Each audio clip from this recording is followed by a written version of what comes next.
Hello, beautiful ladies, and welcome to another inspiring and empowering session of the Love Secrets Revealed Summit, your binge-worthy guide to how not to die alone. Today, I am thrilled to introduce you to this amazing, amazing, and talented woman, Antia Boyd. We are going to be talking about confidence and magnetism. And thank you, ladies, for joining us. And thank you, Antia, for being here. It's an honor. I'm delighted to be here, Natalia, and share, about the 5 confident female mindsets that drive men wild. And trust me, it's not going to be what you expect. That sounds so juicy and fascinating. I can't wait to hear it. So the reason why we talk today about confident female mindsets as opposed to strategy, right, is because you can actually do the wrong thing with the right energy and you get the right outcome, right? So for example, when I met my husband, I was, I was calling myself out that I wanted to manipulate him. And as a matter of fact, I wanted to guilt trip him. And you would say from a strategic standpoint, that's not smart to do because it would cause, let's say, trust issues in the man, right? Because he'd be like, wait a minute, where else is she gonna, like manipulate me or something like that? But because my energy behind it, right, was coming from those 5 mindsets that I'll be describing, I got actually like a very positive response that fostered a deeper connection, a deeper level of intimacy, right? And therefore, like my husband was showing up more for me and I ended up feeling more supported and more cherished. Wow, thank you for sharing that. I totally agree with you. We definitely can say the wrong thing, but if the energy is in the right place, is in the right context, and it comes from the right source, it lands as it's supposed to land. I love it. So could you please talk a little bit more about that? How do we know? How do we create that energy inside of us? 100%. So we're actually going to go through 5 confident female mindsets, and I'm going to be breaking it down and explaining more as we go along. Okay. So I'm going to do the countdown. So number 5 is I am the queen. And the reason why I say that is because, I grew up, in case you didn't understand my accent, in Eastern Germany, right? Actually, communist Eastern Germany, in an emotionally unavailable household. What that translated into was there was no I love yous, right? Or, no hugs.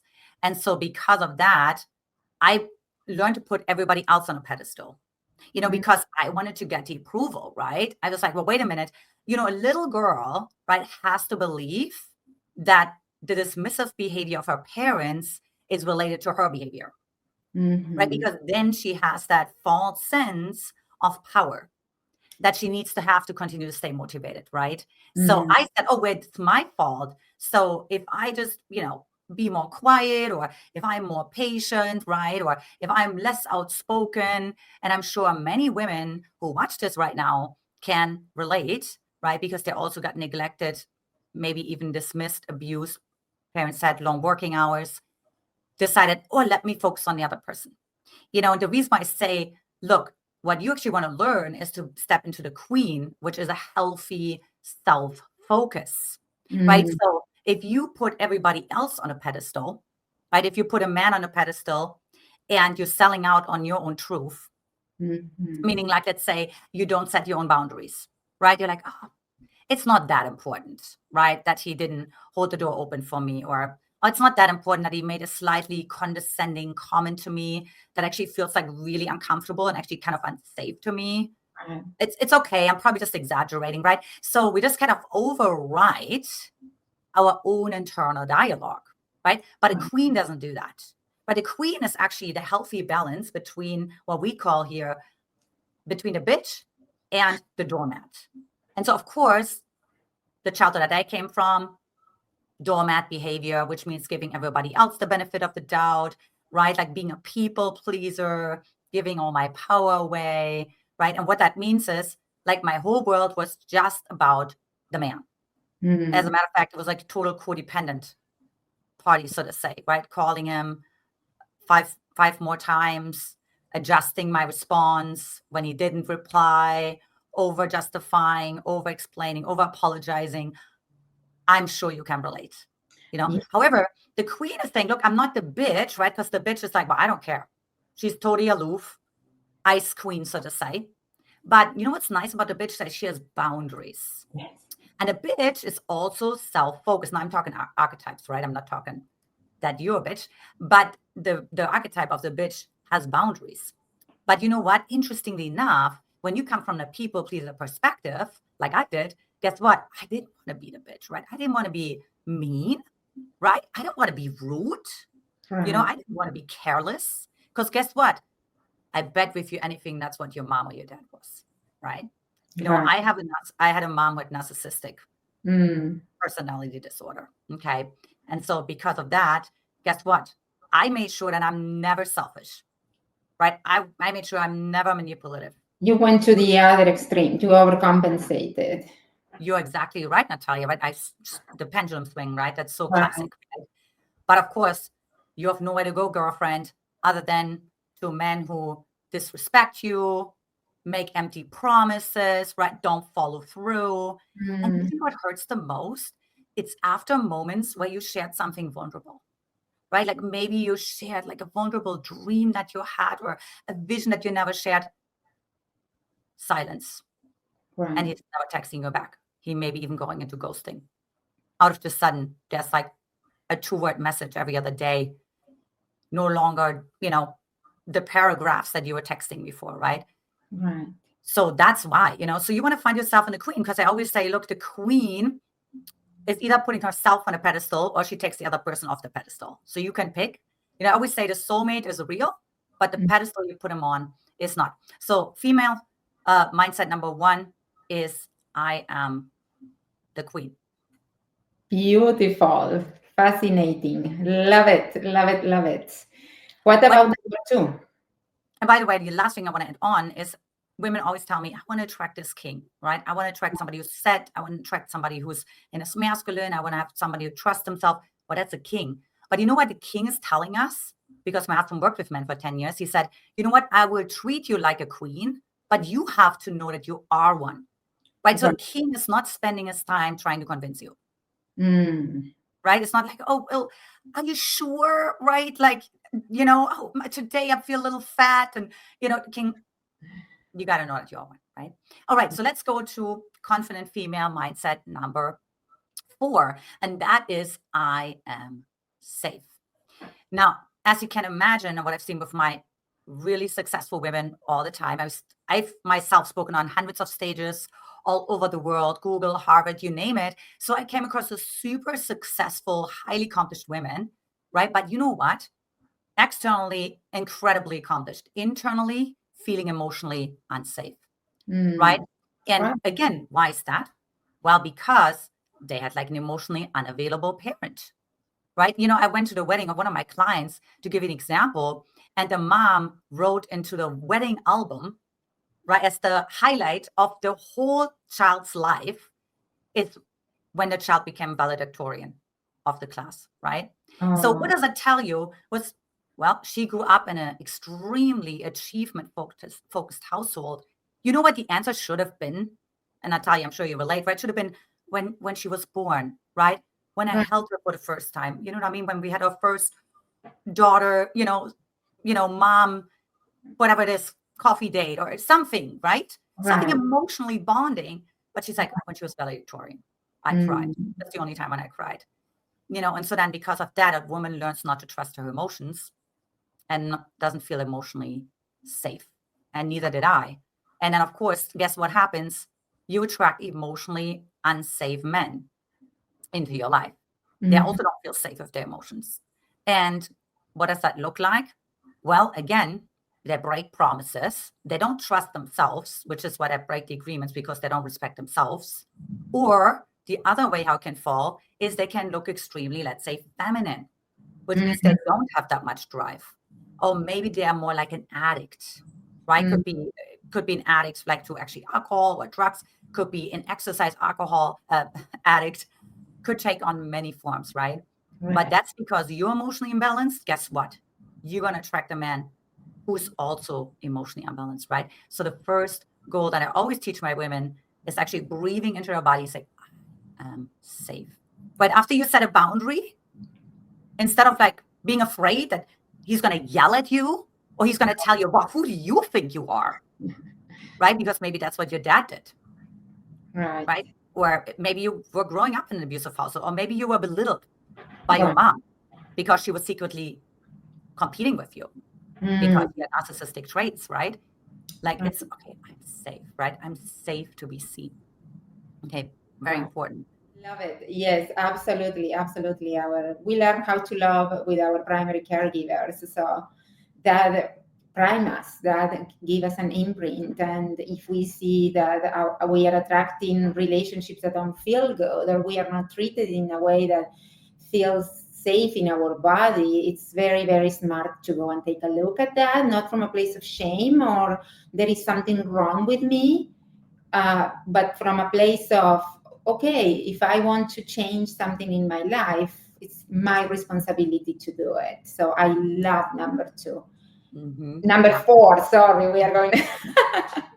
Okay, because that way you pay attention. That's why I do the countdown. You know what I mean? Because otherwise, you got me paying attention.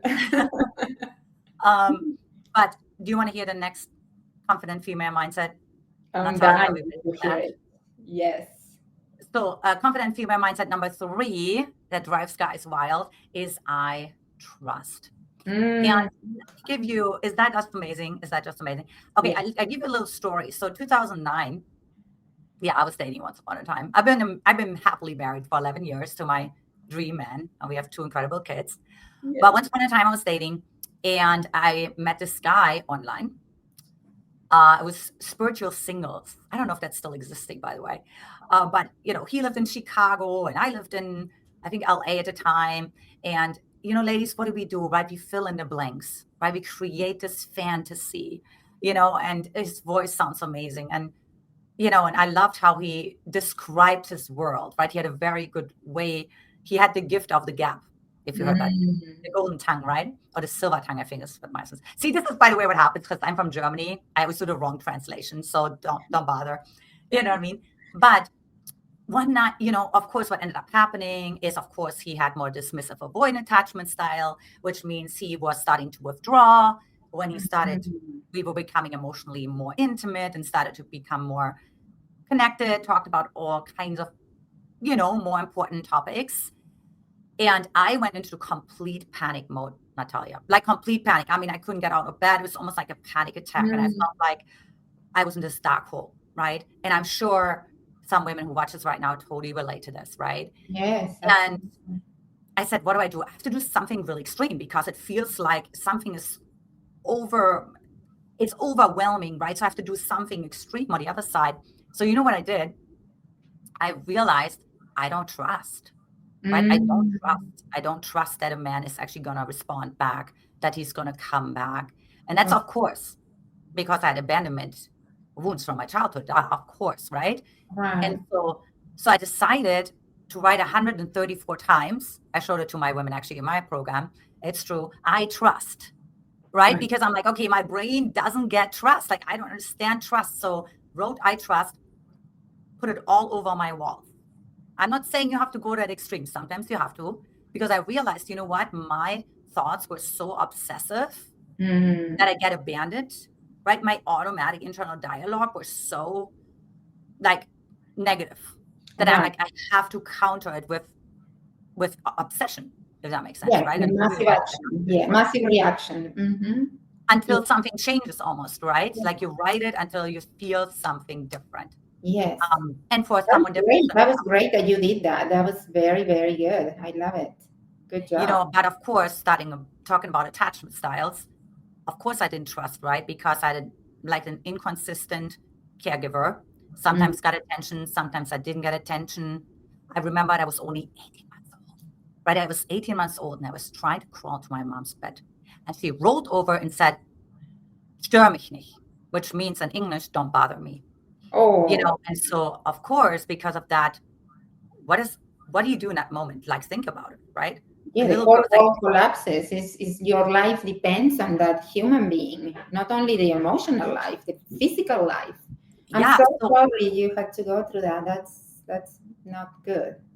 yeah, and obviously I'm on the other side of it, right? But because Yes. of that, I made the decision. Well, I make sure I don't need anyone. I mean, obviously I couldn't do that at that time, but as soon as I could, I became Miss Independent, made sure I don't need anyone. Look, I went grocery shopping by the time I was 8 years old. By the Oh, way, if that doesn't tell you that I had emotionally unavailable parents, at that point it should. Because I don't know if you've seen an 8-year-old, but when my daughter's 8 years old or my son is 8 years old, he's not going to be in a grocery store by him or herself. right, And no, that's not going to happen, right? It's not natural, right? right, But for me, it was so natural, right? But then again, because of that, I attracted men who are like, oh, you don't need anyone. Great. We're a match. Because right, I don't want you to need anyone because I'm dismissive avoidant. And I don't want you to rely on me. I don't rely on you. We're good. And that, of course, is not true because internally, I wanted the right, love. I wanted the affection, right? right. So didn't work out. So really important to say, I trust, right? I trust. Tattooed on you.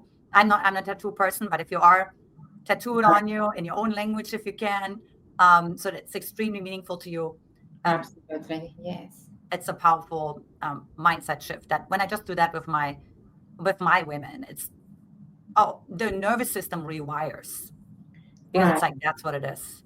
It's a trust I never trusted. I think a lot of it is trust, and I think it reflects a lot on us as business women doing this, on Mm-hmm. the clients hiring us. I believe that's the reason why they are so hesitant sometimes, is because it's the same thing that will give them freedom is stopping them from looking for the help in the right place, Yeah. because it's about trust. 100%, Yeah. right? And Yeah. look, if you don't trust, then you paint the red flags green, and I could go on and on and on, right? Like you Right. override your own instincts. You Yeah. say you even see it in reality TV shows where the women have all the men in the world, but she will go for what her imprint is, right? She will Right. go for the man who makes her emotionally unsafe, not the one who's stable. Absolutely. Absolutely. So what is number two? Yeah. Number Are they, two. Antia, are they in order of importance, or they are randomly, you put a number, or the number is random? Yeah, no, it's not in order of importance, Okay. but a little bit because I set up the queen and then I talk a little bit like what the queen persists of. So I guess you could say the last four after the queen are what the queen believes anyways. So yeah, under the umbrella of the queen, you could see Okay. it this way. Under the archetype, which by the way is an energy inside of ourselves. For those of you who are like, what the heck is the queen, right? We have different energies inside of Right. ourselves, right? So, anyways, a confident female mindset. Number two that drive men wild is I am resourceful. And Mm, of course, I know what you want to say. You want to say, I know that. Hello. That's why I'm running my own company. That's why I'm the CEO. That's why I have my real estate empire, whatever. That's not what I'm talking about, right? I'm talking about what do you do when he doesn't text back, right. right? Or when you're in the unknown. Or Right. maybe you flirted and you don't know if he feels the same way. Or maybe you're on a first date and you shared something vulnerable that maybe made you feel a little sad. But because you judge your own sadness, because maybe your parents said, when you cried, like stop crying or I give you something to cry about. Or they just say, this is ridiculous. Or maybe they flat out ignored you, right? You will then project that onto the man, right? So you will actually think, oh, the man is totally judging me for this right now. Oh my God, he probably doesn't want to go on a second date with me. He probably thought like, oh my God, I thought I liked her, but that's a total turnoff, right? What do you do in these moments when you're Mm, in the unknown? Because you know what most women do, right? They great. start to compensate. Yes. So compensation can look like, ha ha ha, isn't that funny? But then when a man feels, it's like, wait a minute, I just felt a little sad. Because a masculine man will vicariously live through a feminine embodied woman. So the man will be like, wait a minute, I thought it was some sad, but now she's laughing. So is it actually funny? Right? Well, wait, is she making fun of herself? Wait, should I make fun of herself? Right. And by the way, the confused mind says no. So now the man is going to say, "Ooh, I don't know about that. Let me just kind of think about it," right? And the men back then would tell us, "Oh, she's great. She's gorgeous. No, we have a lot in common." But there was this like, and right, like Right. I don't know. I kept my finger on it. We didn't really, wasn't really there. The connection wasn't really there, right? Right. So women oftentimes overcompensate by talking about all of their accomplishments. I talked to this, I worked with this CFO back then of like a Fortune 10 company, and I said, do not talk about all the championships and tennis that you won, and try to not talk about your work. And because I knew what she's going to do in golfing, and because I had interviewed the guy, right? And so great guy. He was an engineer, owned 2 homes, settled, but also played in a band on the weekend. So great match, great person. I talked with him, and guess what? I had the exit interview with him after the date, and he said, "Well, Antia, she's great. She's gorgeous. She's totally my type. We have a lot in common, but I feel like I have space next to her. I mean, she's got it all figured out. I mean, she told me how she won all the championships, and I'm like, let's see." I'm like, And you're like, oh, female mindset, I'm like, okay, she was afraid to be in the unknown. So this is what happened, Natalia, right? They hit the unknown where probably nobody said something, and she felt uncomfortable with that, because what does the brain do if nobody says something in a moment? It goes back to what it always knows, which is self-criticism, self-doubt, self-judgment, right? And that's, of course, unacceptable to a woman who's like really accomplished, because it's the opposite of how actually normally her life runs. And so I said, I wish you would have just shared like, hey, I feel a little uncomfortable right now. I feel a little vulnerable right now. Something, you know what I mean? I mean, I told my husband, I feel that I wanted to manipulate him, right? Or I shared with him when I felt embarrassment or shame when I got to know him. And I know what you want to say, because you want to say, well, the man is going to say she's too much. Oh, it's too complicated for me. Oh, that's too, I didn't sign up for this. I wanted somebody who's knows who she is. And you know what my husband said? Like he said, well, I asked myself as a man, is this her at her worst, which we all experience worst days, or is that her every day? Right. And once you realize I can actually stabilize myself emotionally, right. because I'm not running away from the very things that I judge about myself. He's like, oh, okay, like I'm actually continue dating Antia, and obviously proposed to her a couple months later, Oh, that's a one. You make such a beautiful couple. Thank you for sharing that. Thank you for Does sharing. that make sense? Like make the unknown your friend instead of treating the unknown like your enemy?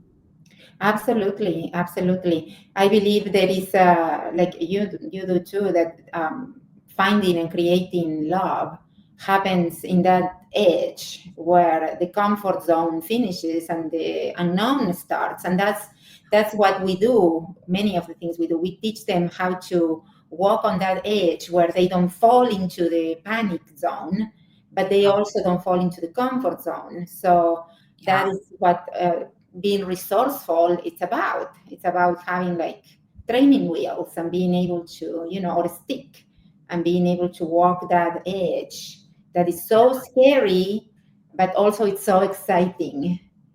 100%, right? And I just want to drive that home with one more story, because it's a little bit of a tougher concept to grasp. And so we're talking 2010, Stating the Sky. And he told me one night that I hugged too much or kissed too much, something to that extent. And of course, that's the worst fear of a woman, because what fears do we have? Oh, I'm too much, or, I'm a burden, something along those lines. Now, because I have worked on that resourcefulness, I said, yeah, it's true. Right. So instead of compensating, oh, I'm just joking, the shame shields, right? Brené Brown talks about it all the time. I'm just joking, or it's not that bad, or actually, you're right, I should totally work on that. I said, that's me, right? I advocated for my needs in that moment. And then guess what he did, Natalia? He actually said, oh, no, I was just kidding. Right. So he actually shifted. He actually used what Brené Brown calls his shame shield, right? The shame shield of denial is what he used. And he said, oh, no, I'm just kidding. I'm just kidding. No, I love it. I love it. And he actually ended up pursuing me, calling me every day, leaving me voice messages, all the things, which then leads me, by the way, in Confident Female Mindset #1. But just trust yourself, right? Because this man actually made this judgment about me because he felt uncomfortable with that much emotional Right. closeness, Right. so he tried to cause a separation, right? So he was actually coming from inauthenticity and fear, and I was coming from authenticity and trust. Right. Right. He was testing the waters, see what he could get away with. Mm-hmm. And you showed in your queen energy, and it wasn't manipulative, it wasn't aggressive, it was just. I love Madonna, and Madonna says, "This is who I am, like it or not. You can love me or leave me, but I'm never going to stop." And I think that is so valid in the right energy, when we are in the right energy. That because men are going to test, people in general will test, and the first few dates we are setting the blueprint for the rest of the relationship. And if a man can get away with shaming us on the first date, and we either overdo or run away, he's gonna keep doing it. That's the blueprint. We teach people how to treat us, and the right one is gonna stay, and the wrong one is not gonna stay. And that is a hard truth to swallow sometimes, because I think we are so drawn to everybody liking us. But this work is about liking yourself first, from a place of of being grounded and centered, and knowing yourself, and not liking yourself in a oh, I'm so good, I'm so great, I don't do anything wrong. No, but from a place of acceptance, and knowing that if there is something real, we are going to work on it, and we are going to make it better. So anyway, what is number one? I'm sitting on the edge of my seat. You are awesome at this. Tell us number one. I hope this is valuable for you ladies. So confident female mindset number one is I am a magnet. Okay, and so why do I say that? Is because a magnet actually draws energy towards you, right? So let's actually break this down, because so most women that come to me do the opposite, right? They are actually providing. I mean, Natalia, I hear stories, women overriding wills, like overriding houses, buying their guys' cars. And because my women are all accomplished. So then we can even go into, well, how do you use your money, right? Because not everyone uses money the same way, right? So the woman uses it again to get approval, right? Like she just wants to feel loved. And she's like, the guy wants to start a company with her, right? But ironically, guess who the main investor is when they start a company together, right? I mean, it's not hard to guess. And of course, it makes the woman feel safe. So it's really about, like, if you feel into, I am a magnet, what comes up for you? I would tell you what comes up for most of my women is actually something like a frozen nervous system. There's actually something inside of them that doesn't feel safe to get that much attention, right? They rather want to give the attention on the other person, but they don't want to get all that attention, right? On a nervous system level, because the nervous system level, it feels actually better to have like more like a boundary, like have people like out here, right? Because you know what? Then I can't get hurt. Right. Then I can't get disappointed because I would expected it anyways. And I already thought anyways that he's not going to call back, right? I thought anyways, it's a 3-month mark or the 6-month mark or whatever your threshold is. By the way, we have all different vulnerability thresholds with that, right? Then the behavior shifts of the man, right? And so, but invitation is like, I'm a magnet, which by the way also means what I think, what I say, and what I do is in alignment. Which, by the way, then also means that you're obviously not people pleasing, right? Because people pleasing means I think one thing, but then I say another because I feel, well, that's not going to be accepted, right? I mean, I can't just set the boundaries here and say, I was not happy with that you didn't call me 2 weeks ago when you landed, even though you said you would, whatever it is, right? So I'm a magnet. It's like really, really powerful. And one way how you can potentially visualize it for yourself is, well, visualize putting a magnet potentially somewhere, maybe in your heart or your throat. So what would it be like, have like that kind of magnetism come to you? What if you felt like, one thing that I would always tell my women, that the man is already around you. The high quality man, the emotionally available man, right? The high caliber man and masculine man, right? Is already around you, right? But you know what? Your brain deletes and distorts and generalizes reality based on your unconscious expectations. And this is why I want to land this plane here with the mindsets, because the mindsets, they are a direct reflection of your unconscious expectations. So if you shift the mindsets, you don't have to worry so much about strategy. You know, I have women who met somebody at a grocery store, in traffic, at a gas station, for a friend. And I'm sure, Natalia, I'm preaching to the choir. I'm sure you've heard similar stories, that it's not about strategy or knowing how to set up your online dating profile in the perfect way or get the perfect photos or Yes. go to even singles events. You never have to go to a singles event if you're in the right energy. Right. Absolutely. Absolutely. It's about, like you said, it's about being a magnet. It's harnessing the energy and feeling just, we have that power as women, I believe, to harness the energy and to make it work for us. And that makes us magnetic. While if we do the opposite, if we try to force things, like swiping, I don't know, 100 times a day, that's forcing, we are going to actually rebel. Because it's about power, it's about energy, it's about feminine energy, I believe. Yeah, 100%. So how beautiful, how beautiful. And I love that your method is called Magnetize Your Men.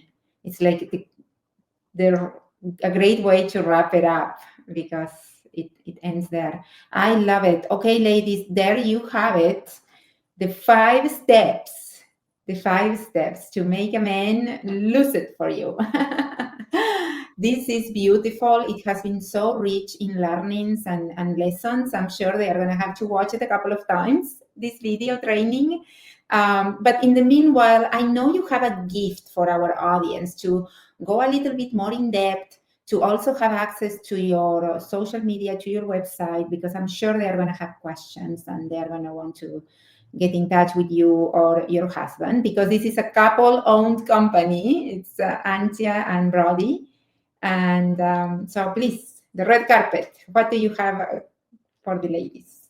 Totally. Yeah. So if you resonated with this, right? Like if you give all your power away, but it doesn't make any sense because you don't do that in business, right? Then I invite you to take our free Magnetize Your Man quiz at magnetizeyourman.com and really learn, how to naturally attract like committed and long-term and safe relationship into your life, but also with a man that you're excited about, right? Because that's another story I hear sometimes. Either you have a safe one or you have one that you're excited about. So we're going to have both here. And in addition to that, if you want to follow us on any outlets, Magnetize Your Man, basically on all outlets you can think of, whether it's everything. I would say great podcast, YouTube channel.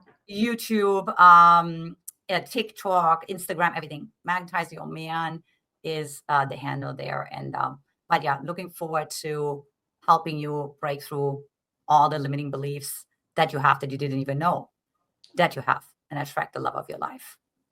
Absolutely. Thank you so much, Antia. And thank you, ladies. Thank you for joining us. From both of us, we are so grateful that you are here with us.